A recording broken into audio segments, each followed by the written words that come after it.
सनातन धर्म की जय, वेद पुराणों की जय, श्याम प्यारे की जय, अमर शीश की जय।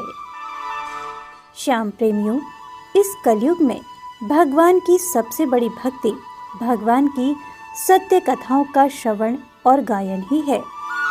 श्री श्याम बाबा खाटू वाले की युगों युगों पुरानी जिस कथा को भगवान श्री वेदव्यास जी ने श्री स्कंद पुराण में संग्रहित किया है, उस कथा का पूर्णतः शास्त्र सम्मत पाठ श्री खाटू श्याम भागवत कथा के रूप में घर घर में किया जाने लगा है।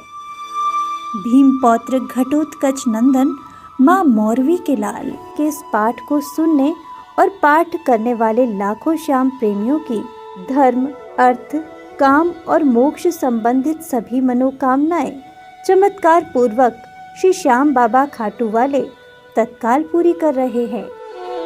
देश के करोड़ों धर्म प्रेमी भक्त जो आज सनातन शास्त्रों से विमुख होकर अनायास ही घोर पाप के भागी बन रहे हैं, उनको भी श्री खाटू श्याम भागवत कथा पाठ के द्वारा विश्व विख्यात कथावाचक स्वामी संजय प्रभाकरानंद जी महाराज सनातन शास्त्रों से पुनः जोड़कर अक्षय पुण्य दिलवाने का महान कार्य कर रहे हैं। आइए श्री स्कंद पुराण पर अक्षरशः आधारित इस खाटू श्याम भागवत कथा को सुनकर हम सभी सत्य के सहारे श्री सुहृदय श्याम सरकार से अपनी सकल मनोकामनाएं पूरी करवाएं। बोलिए खाटू नरेश की जय। प्राणों से प्यारे बाबा, प्राणों से प्राणे बाबा, तुझको प्रणाम मेरा, तुझको प्रणाम। प्राणों से प्यारे बाबा, प्राणों से प्यारे बाबा, तुझको प्रणाम मेरा, तुझको प्रणाम।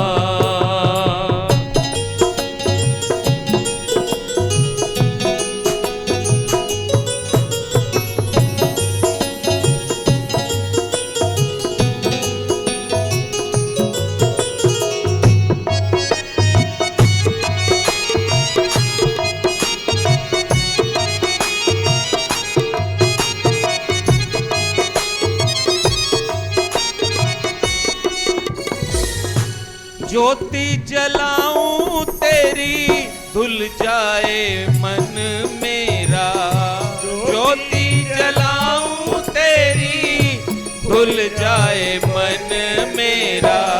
धरूं मैं ध्यान तेरा, तेरा ही ध्यान, तेरा तेरा ही ध्यान। प्राणों से प्यारे बाबा, प्राणों से प्यारे बाबा, तुझको प्रणाम मेरा, तुझको प्रणाम।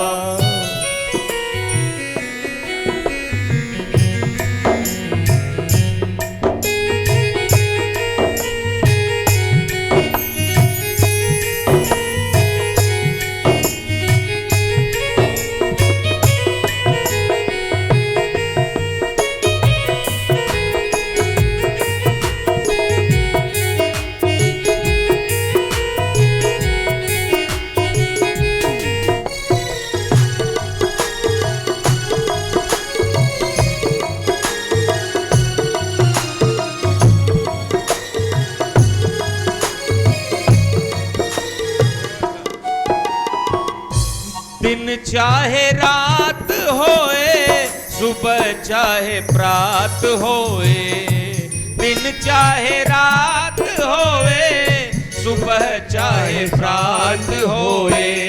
गाऊं मैं गान तेरा, गाऊं मैं गान तेरा, गाऊं मैं गान।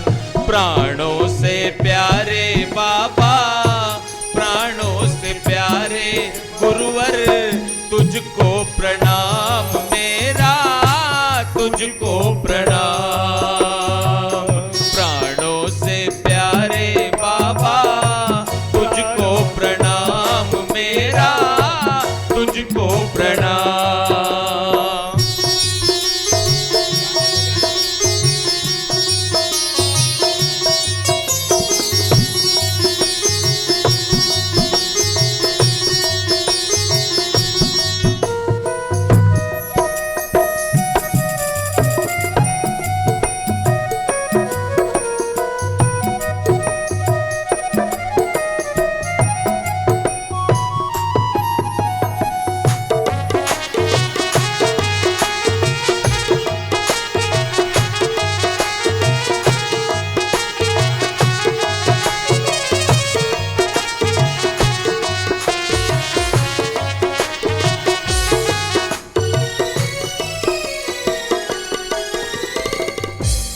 आंधी तूफान आए चाहे भूचाल आए, आंधी तूफान आए चाहे भूचाल आए, जपू मैं नाम तेरा, जपू मैं नाम तेरा, जपू मैं नाम। प्राणों से प्यारे बाबा, प्राणों से प्यारे बाबा, तुझको प्रणाम मेरा, तुझको प्रणाम। प्राणों से प्यारे बाबा, प्राणों से प्यारे बाबा, तुझको प्रणाम मेरा, तुझको प्रणाम। प्राणों से प्यारे बाबा, तुझको प्रणाम मेरा, तुझको प्रणाम। बोलो खाटू नरेश की। आज हम सभी तमसा नदी के तट पर त्रिदेव धाम देहलू घाट के इस मंदिर प्रांगण में बैठे हुए हैं। यह बहुत ही रमणीक तीर्थ है। एक और तमसा के उस पार जहां महादेव का पावन धाम मंदिर दर्शनीय है, बीच में युगों युगों से, त्रेता युग से बहती आ रही तमसा का पावन तट है दोनों ओर, और इस पार में बगल में श्मशान भूमि है और संतों की भूमि, तपस्या की भूमि है, ये तप की भूमि है, सिद्ध भूमि भी इसे कहा जाता है। ऐसी पावन भूमि में श्री श्याम बाबा खाटू वाले बरबरीक जी ने इस भूमि को चुना है अपना मंदिर बनवाने के लिए। तो हम इस संत भूमि को प्रणाम करते हैं और इस संत भूमि में जितने भी संतों ने यहाँ तपस्या की उन सबको हम प्रणाम करते हैं। बोलो संत महाराज की जय। प्रेमियों, बाबा देहलू दास मंदिर व्यवस्था समिति ने त्रिदेव धाम मऊ ने श्याम बाबा खाटू वाले के 3 दिवसीय कथा का आयोजन किया है और इस 3 दिवसीय कथा आयोजन में हम सभी, हमारे जो आराध्य श्री श्याम प्रभु हैं, उनकी कथा जो पुराणों में वर्णित है, क्योंकि हमारे बाबा पौराणिक पात्र हैं, मन कल्पित नहीं है, इनका वर्णन पुराणों में मिलता है और इनका वर्णन पुराणों में बरबरीक के नाम से मिलता है। बहुत ही सुंदर पावन कथा इनकी, ये सामने जो स्कंद महापुराण रखा हुआ है इसमें वर्णित है वेद व्यास जी महाराज के द्वारा। और त्रिदेव धाम का, मऊ का, तमसा के तट पर, ये हिंदुस्तान का ही नहीं बल्कि पूरे विश्व का एकमात्र ऐसा मंदिर है जहां पे स्कंद पुराण के आधार पे श्री श्याम बाबा की नित्य पूजा अर्चना, जोत और भोग प्रसाद का कार्यक्रम चलता रहता है। इसके लिए मैं चाहूँगा कि उपस्थित जितने भी भक्त समाज के लोग यहाँ बैठे हैं, एक बार करतल ध्वनि से यहाँ की व्यवस्था समिति का सभी अभिनंदन करेंगे। बोलो खाटू नरेश की जय। गीता में भगवान ने अर्जुन को बताया कि जो शास्त्रों का अनुसरण नहीं करता है, जो शास्त्रों के अनुसार आचरण नहीं करता है, जो व्यक्ति शास्त्रों के विपरीत चलता है, उसको साधारण भाषा में वैसे ही समझा जा सकता है कि जैसे आप अपने शहर में कार चलाते हैं, आप मोटरसाइकिल चलाते हैं और जब रेड लाइट को क्रॉस कर देते हैं तो ट्रैफिक पुलिस वाला आपका चालान काट देता है। वैसे ही आप यदि अपने जीवन में सनातन धर्म में रहते हुए सनातन धर्म शास्त्रों का आचरण नहीं करेंगे तो यहां धरती पर तो ट्रैफिक पुलिस वाले आपका चालान काटते हैं, वहां भगवान के घर में आपका चालान कट जाएगा और आपको पता भी नहीं चलेगा। और आप बोलेंगे कि मैं तो मंदिर जाता था, बहुत पूजा पाठ करता था, भगवान आपने मुझे दंडित क्यों कर दिया, आपने मुझे स्वर्ग आदि क्यों नहीं प्रदान किया। तब भगवान बोलेंगे कि देखो तुमको स्वर्ग और तुमको मोक्ष इसलिए नहीं मिला क्योंकि तुमने शास्त्रों का पूरा अनुसरण नहीं किया। इसलिए हमारे जैसे जो महाराज संत लोग हैं, जो ये संत की भूमि है, इन्होंने यही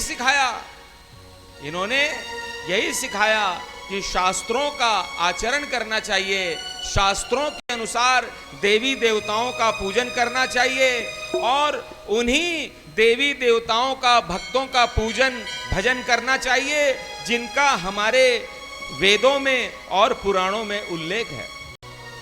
आजकल हम लोग देखते हैं कि हमारे सनातन धर्मावलंबी इधर उधर भटक जाते हैं और कहीं किसी अन्य पंथ के जो मंदिर होते हैं, मजार टाइप के कुछ होते हैं, कोई कुछ बाबा लोग आ जाते हैं जिनका वर्णन शास्त्रों में नहीं है, उनको पूजने लगते हैं।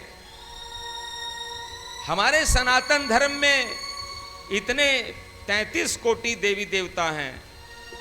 हर जैसे कि सरकारी विभाग होते हैं ना, पानी का विभाग अलग है, बिजली विभाग अलग है, जल विभाग अलग है, सेना का विभाग अलग है, अन्य उसी तरह हमारे यहाँ पर देवी देवताओं के भी विभाग हैं। जल के देवता हैं, अग्नि के देवता हैं, बहुत सारे देवी देवता हैं। विद्या की देवी सरस्वती है तो लक्ष्मी धन की देवी है कि नहीं है।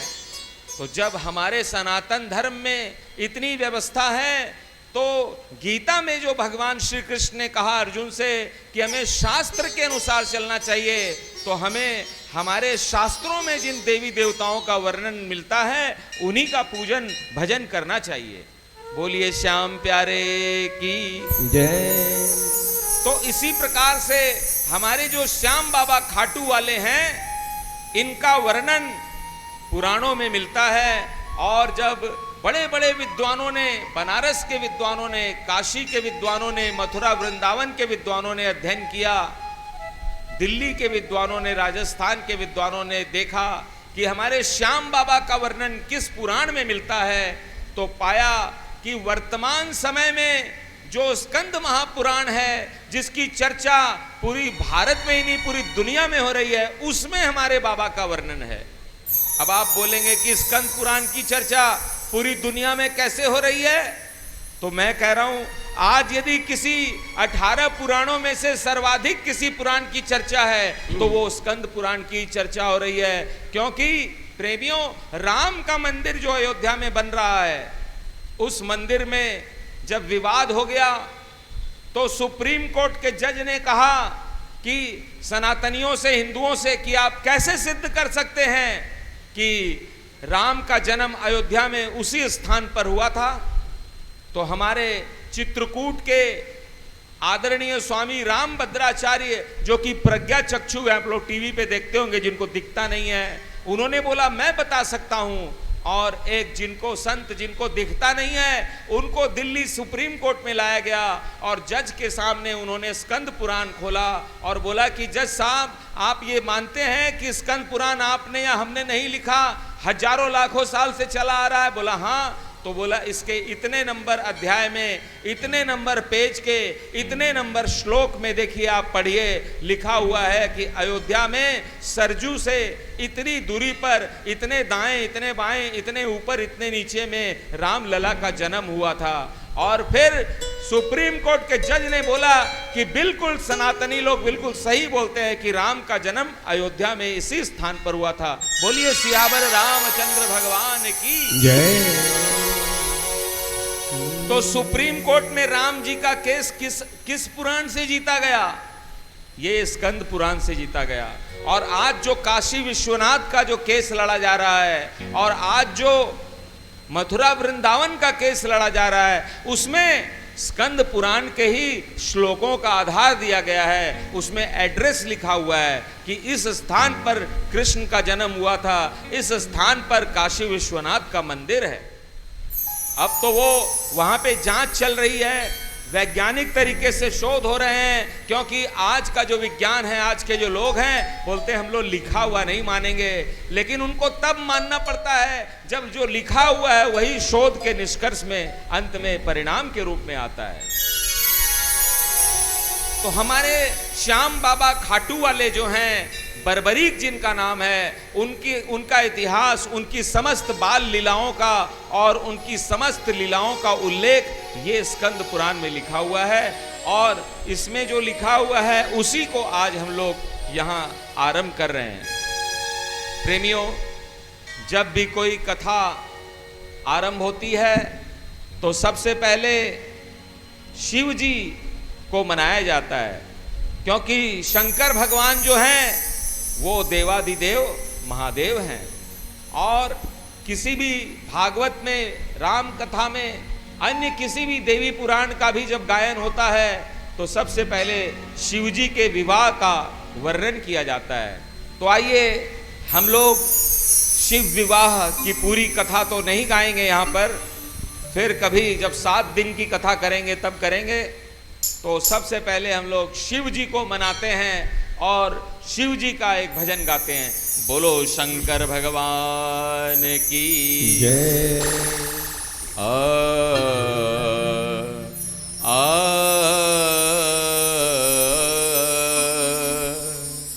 ओ शंकर मेरे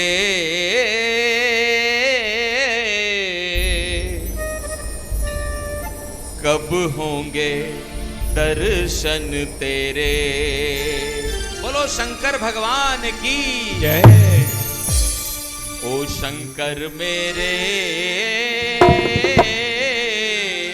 कब होंगे दर्शन तेरे, कब होंगे दर्शन तेरे। ओ शंकर मेरे कब होंगे दर्शन तेरे, कब होंगे दर्शन तेरे। जीवन पथ पर शाम सवेरे, जीवन पथ पर शाम सवेरे, छाए हैं घन घोर अंधेरे। ओ शंकर मेरे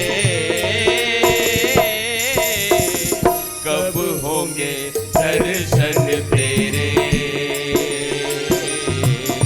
कब होंगे दर्शन तेरे। बोले शंकर भगवान की जय हो।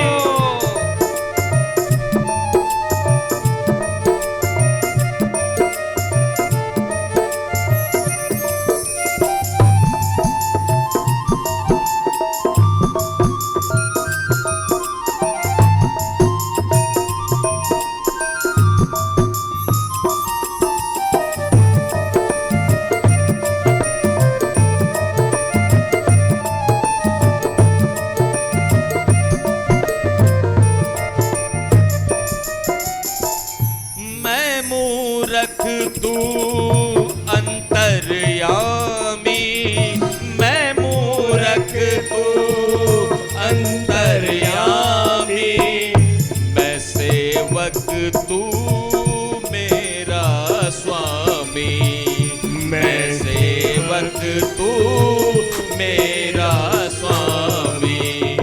काहे मुझसे नाता तोड़ा, काहे मुझसे नाता तोड़ा, मन छोड़ा मंदिर भी छोड़ा, मन छोड़ा मंदिर भी छोड़ा। कितनी दूर कितनी दूर लगाए पे तेरे, ओ शंकर मेरे कब होंगे दर्शन तेरे, ओ शंकर मेरे कब होंगे दर्शन तेरे।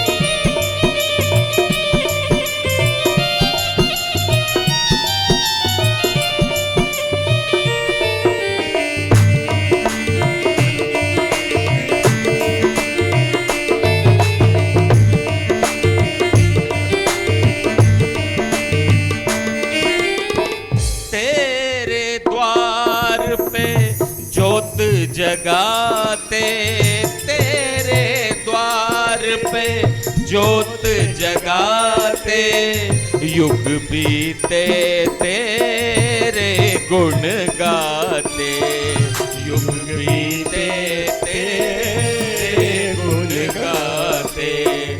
ना मांगू मैं हीरे मोती, ना मांगू मैं हीरे मोती, मांगू बस थोड़ी सी ज्योति, मांगू बस थोड़ी सी ज्योति। खाली हाथ न जाऊंगा मैं, खाली हाथ न जाऊंगा मैं, दाता द्वार से तेरे, ओ शंकर मेरे कब होंगे दर्शन तेरे, ओ शंकर मेरे कब होंगे दर्शन तेरे, कब होंगे दर्शन तेरे,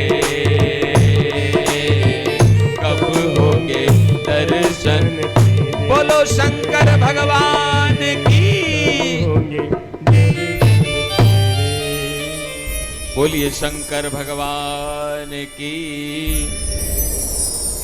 तो शंकर भगवान की जो महिमा है वो निराली है, और उनके जो पुत्र हुए उनका विवाह हुआ, कार्तिक उनके पुत्र हुए विवाह के उपरांत में, और कार्तिक जी का श्याम बाबा की कथा से संबंध है, क्योंकि कार्तिक जी के जो पुत्र हैं उन्होंने तारकासुर नामक एक राक्षस का वध किया था।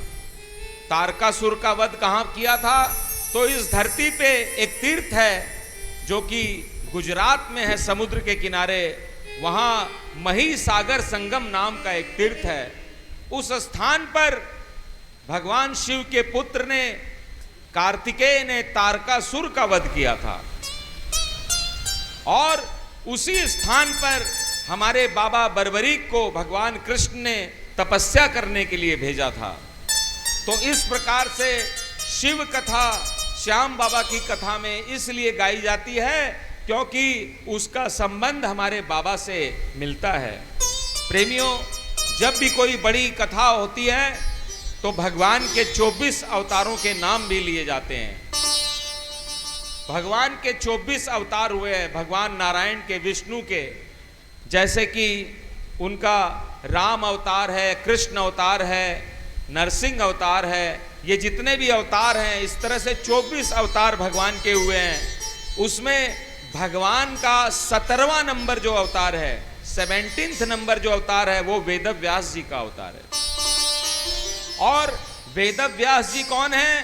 तो साक्षात विष्णु भगवान ही है। जैसे राम है, जैसे कृष्ण है, वैसे वेदव्यास जी हैं। और वेदव्यास जी की महिमा क्या है? तो वेदव्यास जी की महिमा यह है कि उन्होंने चारों वेदों, 18 पुराणों, यानी सनातन धर्म के जितने भी धर्म शास्त्र हैं उसकी रचना करने वाले कौन हैं? वो वेदव्यास हैं।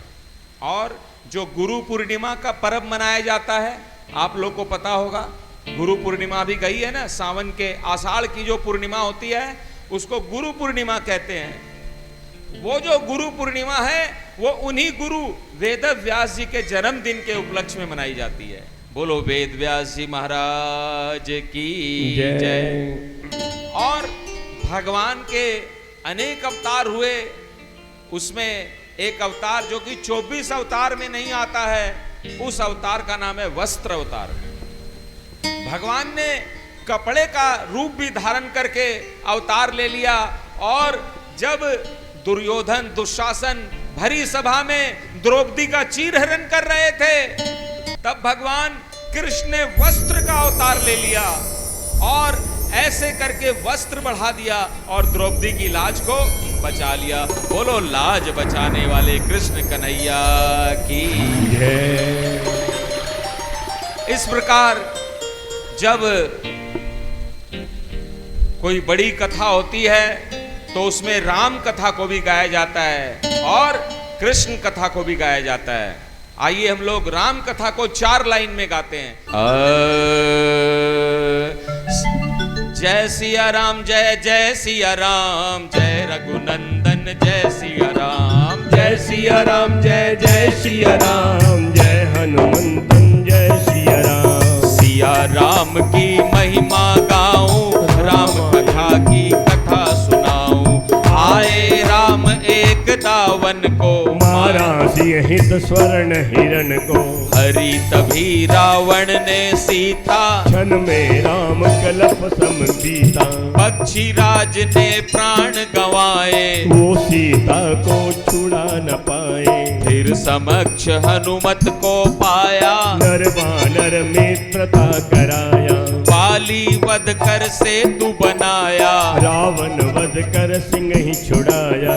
रामायण की सार कथा यह, जो गाए भवतार जाए वह। बोलो सियावर रामचंद्र भगवान की जय। यदि कोई 4 लाइन में बोले रामायण को सुनाओ तो कैसे सुनाएंगे?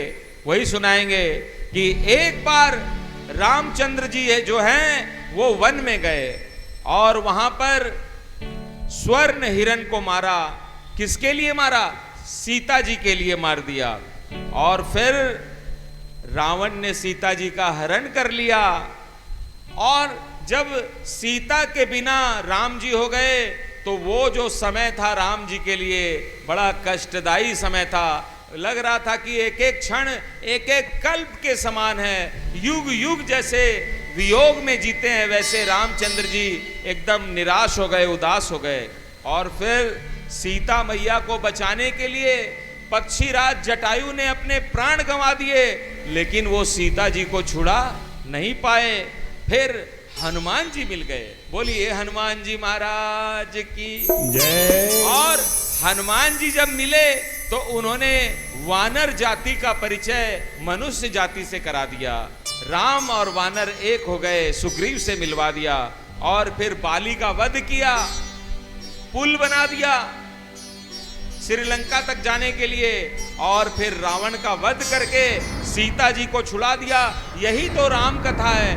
बोलिए सियावर रामचंद्र भगवान की जय।